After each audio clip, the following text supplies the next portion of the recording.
جی اب پتہ نہیں یہ لائیو کٹ پہ جا رہے ہیں اور جو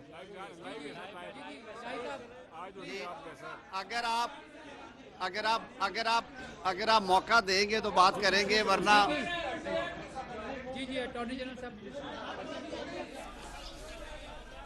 اسلام آباد میں وفاقی وزیر قانون اعظم نذیر تارڑ اور attorney general of Pakistan media سے گفتگو کر رہے ہیں۔ اچھا بات، ایک سیکنڈ تھوڑی سی، آپ میرا قیوم صدیقی صاحب،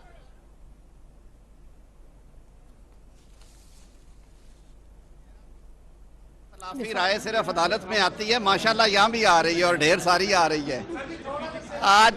آج میرے خیال میں جو آئینی اور قانونی بات ہے وہی ہونی چاہیے، اور اس کے لیے سب سے زیادہ مناسب ہے کہ اٹارنی جنرل صاحب کیونکہ اس کیس میں موجود تھے اور فیصلہ بھی سنا انہوں نے اندر بیٹھ کے، تو اٹارنی جنرل صاحب اگر رائے دیں تو پھر میں آپ کے سوالات کے لیے حاضر۔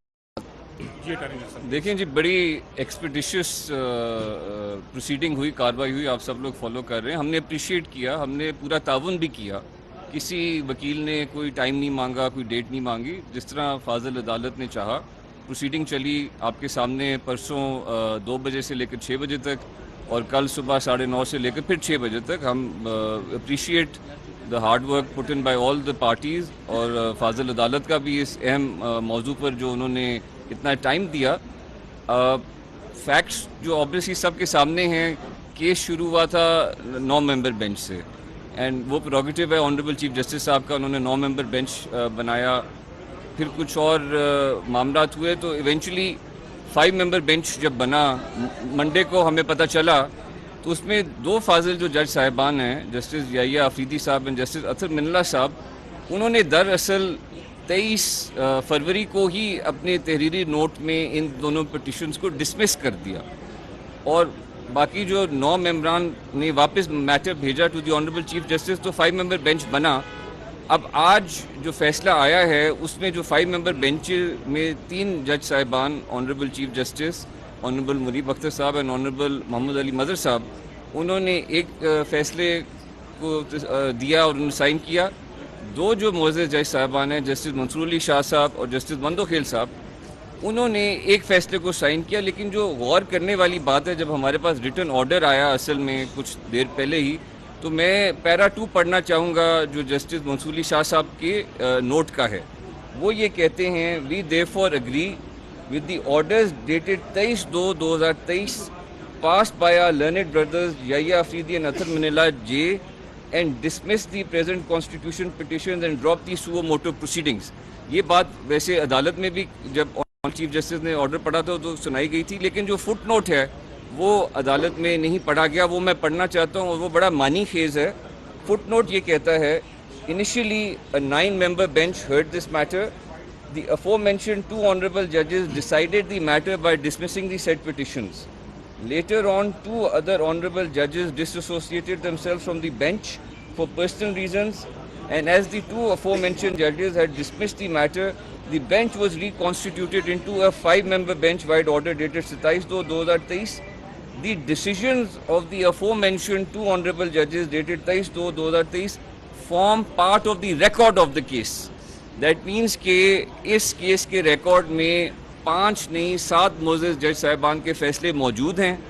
اس میں سے 2 معزز جج صاحبان نے 23/2 کو ان پٹیشنز کو ڈسمس کیا، آج 2 معزز جج صاحبان نے پھر پٹیشن کو ڈسمس کیا، تو 4 معزز جج صاحبان نے پٹیشن کو ڈسمس کیا، 3 معزز جج صاحبان نے پٹیشن کو مینٹینیبل قرار دیا۔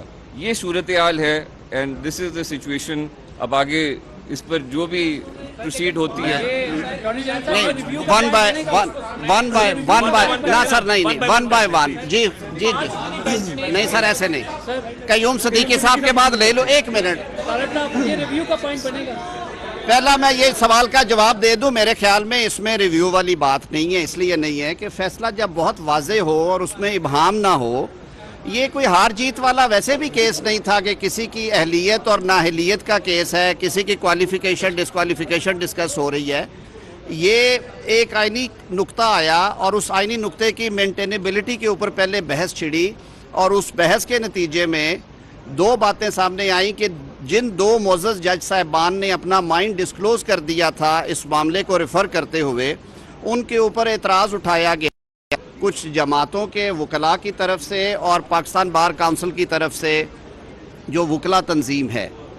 ان دو جج صاحبان نے الٹیمیٹلی رضاکارانہ طور پہ اپنے آپ کو بینچ سے الگ کر لیا، ریکیوز کر لیا۔ میں سمجھتا ہوں کہ ان کا یہ فیصلہ صائب تھا، کیونکہ کہتے ہیں کہ انصاف ہوتا ہوا نظر آنا چاہیے اور اس کی کوئی بیک گراؤنڈ بھی اور ہسٹری بھی تھی ان دو جج صاحبان کے حوالے سے۔ اب 7 جج صاحبان میں سے 2 جج صاحبان 23 تاریخ کو اپنا فیصلہ دے کے دستخط کر چکے۔ انہوں نے کہا کہ ہم ان پٹیشنز کو مینٹینیبلٹی کی بنیاد پہ خارج کرتے ہیں، یہ قابل سماعت نہیں ہیں۔ سو موٹو کا اختیار بھی اس کیس میں اس لیے استعمال نہیں ہونا چاہیے کہ معاملہ ہائی کورٹس میں پینڈنگ ہے اور 184(3) کی جو سپریم کورٹ کی عدالت عظمیٰ کی پاورز ہیں ان کے بارے میں بھی انہوں نے یہ رائے دے دی۔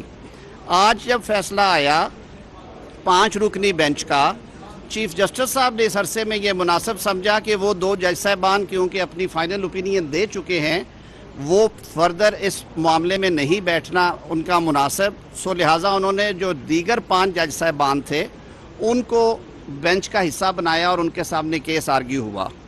آج کے فیصلے میں 3 جج صاحبان نے کہا کہ یہ پروسیڈنگز مینٹینیبل ہیں اور اس میں انہوں نے مزید 1-2 چیزیں لکھی جو اٹارنی جنرل صاحب نے آرگیو کل کی تھی کہ ایک تو جو آئین کا آرٹیکل 254 ہے جو کہ یہ کہتا ہے کہ اگر آئین کے تحت کسی چیز کو ایک مقررہ وقت میں ہونا ہے اور وہ چیز اس مقررہ وقت میں نہیں ہو سکی، وہ ایکشن نہیں ہوا، تو اس وجہ سے وہ غیر آئینی نہیں ہوگا کہ اس ٹائم فریم میں، یعنی کہ انتخابات 90 دن میں نہیں ہوئے۔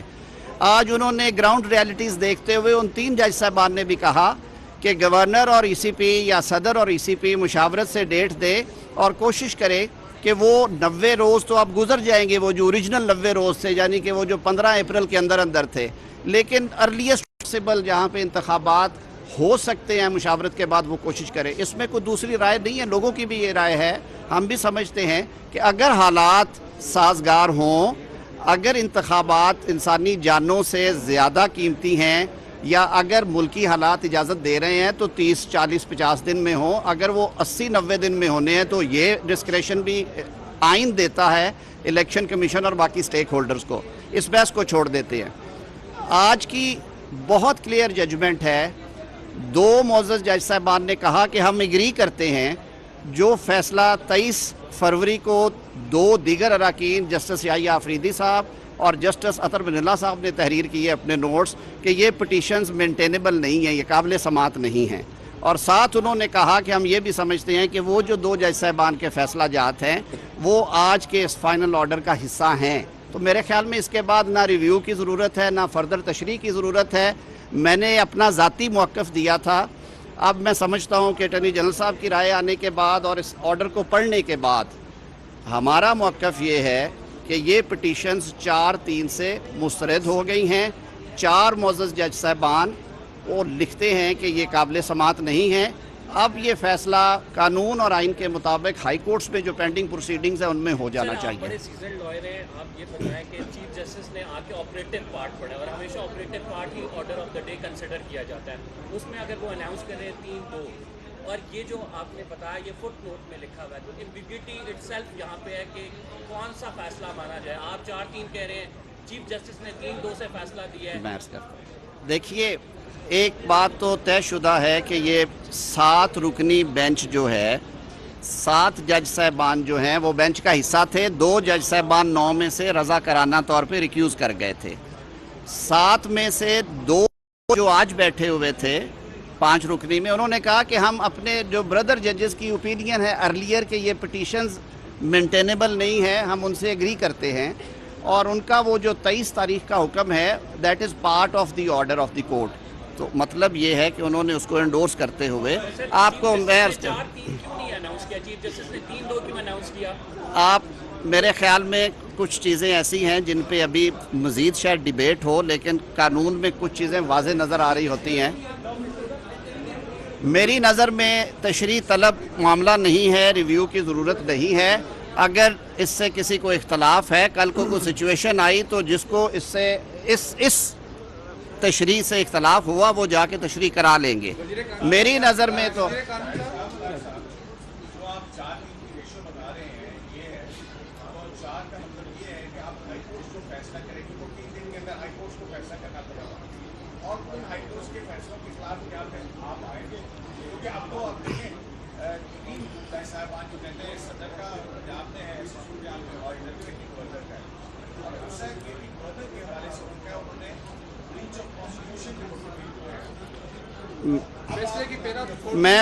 میں بڑے ادب سے عرض کروں گا کہ سب سے زیادہ جو بریچ آف کانسٹیٹیوشن کی ہے وہ صدر مملکت نے معذرت سے کی ہے، جنہوں نے ایک فیصلہ کر کے تھوپ کے اور پھر اسے واپس لیا، اور ان کے وکیل صاحب نے اعلیٰ ظرفی کا مظاہرہ کرتے ہوئے عدالت میں کہا کہ میرے موکل جن کی میں نمائندگی کر رہا ہوں انہوں نے اپنے اختیارات سے تجاوز کیا. تو یہ بات بھی ضرور آنی چاہیے کہ آیا صدر مملکت آئینی عہدہ رکھتے ہوئے ان ساری چیزوں سے انہیں مبرہ ہو کے بالکل آئین کے مطابق فیصلے کرنے چاہیے یا پارٹی ورکر کے طور پہ کرنے چاہیے. میرے لیے یہ بات بڑی تکلیف دہ ہے پاکستان کے شہری کی حیثیت سے، قانون کے طالب علم کی حیثیت سے، کہ صدر مملکت جنہیں آئین پاکستان ایک بہت بڑے منصب پہ فائز کرتا ہے اور ان کا بڑا کردار ہے اس میں، وہ اس طرح کی باتیں کرے جو کہ ان کے منصب کے اختیارات میں نہیں آتی. یہ ایک الگ بحث ہوگی. آپ نے کہا کہ ہائی کورٹس، دیکھیے ابھی یہ فیصلہ آ گیا ہے، اب ہائی کورٹس میں درخواستیں خارج نہیں ہوئیں ابھی تک، دونوں ہائی کورٹس میں پینڈنگ ہے. پشاور ہائی کورٹ میں معاملہ زیر تنقیح ہے، لاہور ہائی کورٹ میں انٹرا کورٹ اپیلز موجود ہیں. اس کی تشریح ان دونوں ہائی کورٹس میں بھی ہو سکتی ہے.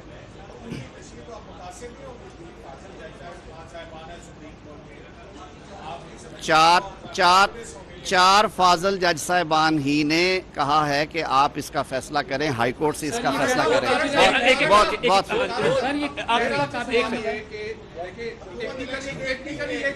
جی نہیں، حکومت کا تو نہیں، بالکل نہیں. اچھا میں یہ بات بھی واضح کر دوں، کل بھی پاکستان مسلم لیگ نون کے، پاکستان پیپلز پارٹی کے اور JUIF کے وکلاء صاحبان عدالت میں موجود تھے. یہ بات ہم آن ریکارڈ کہہ رہے ہیں کہ کوئی الیکشن سے نہیں بھاگ رہا. ہمارا صرف یہ کہنا ہے کہ انتخابات کی تاریخ اور انتخابات کے انعقاد اس ملک میں ہمیشہ آئین قانون کے مطابق ہوتے رہے ہیں اور تاریخوں میں رد و بدل ہوتا رہا ہے. یہ پہلی دفعہ نہیں ہوگی کہ تاریخوں میں رد و بدل ہو. ہمارے وکیل صاحب نے ایک موقف پیش کیا، یہ مقدمہ میں قوم کے سامنے رکھتا ہوں، قوم خود ڈیسائیڈ کرے. اجازت دیں گے مجھے؟ اگر آپ اجازت دیں تو میں بولوں گا.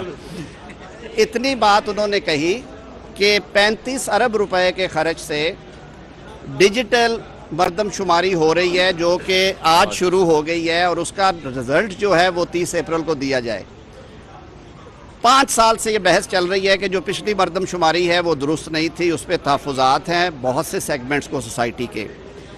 اس کے بعد پتہ چلے گا کہ ملک کے کس حصے کی آبادی کا تناسب کتنا ہے، اور ہمارا آئین کہتا ہے کہ قومی نشستوں کی جو تقسیم ہے وہ رقبے پہ نہیں، وہ آبادی پہ ہوگی.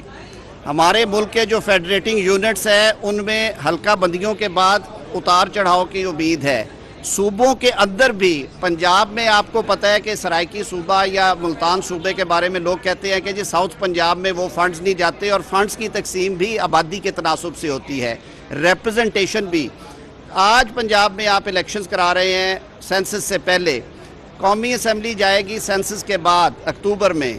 تو یہ ایک تو سب سے بڑا کانفلکٹ یہ آئے گا کہ جہاں پہ آبادی کا تناسب کم یا زیادہ ہو گیا وہاں پہ قومی اسمبلی کی سیٹیں اور تناسب میں فرق پڑے گا. صوبے کے ایک ایک حلقے کے اوپر ساری فارمیشن چینج ہو جائے گی. دوسرا صدیقی صاحب، دوسری بات میں 254 صدیقی صاحب ذرا 1 منٹ مجھے دیں. دوسری بات یہ ہے کہ ہم نے تاریخ سے سبق سیکھا. 1977 کے انتخابات پاکستان پیپلز پارٹی جیت جاتی اگر نگران حکومتوں کے ساتھ تو شاید وہاں پہ تحریکیں نہ چلتی اور مارشل لاء مسلط نہ ہوتا. 1997 کے انتخابات پہ جب پوری مسلم لیگ نون نے 2/3 لی، لوگوں نے انگلیاں اٹھائیں، اس کے باوجود کہ عوام کا فیصلہ تھا. 2002 مشرف صاحب نے LFO پہ کرایا، مرضی کے لوگ اپوائنٹ کر کے. 18ویں ترمیم میں پاکستان بھر کی سیاسی جماعتیں جن میں تحریک انصاف بھی شامل تھی 224 انٹروڈیوس کروا کے ایک میکنزم فراہم کیا کہ آپ نگران حکومتوں کے ساتھ انتخابات کرائیں. اب آج 2 صوبوں میں سیاسی حکومتیں قائم ہو جائیں گی. کوئی آئین اور قانون یہ اجازت نہیں دے گا، نہ دیتا ہے کہ ان حکومتوں کو قومی اسمبلی کے انتخابات کے لیے سسپینڈ کر دیا جائے اور وہاں پہ لیول پلینگ فیلڈ ہو سکتا ہے وہاں پہ مسلم لیگ نون کی پنجاب میں حکومت ہو سکتا ہے کسی اور جماعت کی ہو. سر یہ تماشا چلتا رہے گا. 8 مہینے ہم اس پروسیس میں رہیں گے اور پھر انگلیاں اٹھیں گی. Let election commission and other stakeholders decide کہ انہوں نے دیکھیے یہ الیکشن کمیشن کو ان سارے فیکٹرز کو دیکھ کے یہ چیز بھی طے کرنی ہے. میں نہیں کہتا کہ سر ای سی پی کو آپ کیا مشورہ دیں گے؟ جی تارڑ صاحب ای سی پی کو کیا مشورہ دیں گے؟ کہ فوری طور پر الیکشن کمیشن صدر کے ساتھ ایڈوائز کرے اور تمام اتھارٹیز کو یہ ہدایت کی ہے کہ الیکشن کمیشن کی مدد کرے. اس کا مطلب کہ معاملہ سارا الیکشن کی طرف ہی جائے گا. پھر آپ سر کوئی الیکشن سے نہیں بھاگ رہا. یہ ایک آئینی پوزیشن تھی جو کہ آپ نے کہا آپ کے سامنے رکھنا ضروری تھی. آج کے اس فیصلے پہ ہماری جو اوپینین اور رائے یہ ہے یا تشریح یہ ہے ہماری کہ یہ 4-3 کا فیصلہ ہے اور معاملہ اور یہ معاملہ 4-3 کی وجہ سے یہ معاملہ اب ہائی کورٹس میں ڈیسائیڈ ہوگا. بہت شکریہ. بعد میں وفاقی وزیر قانون اعظم نذیر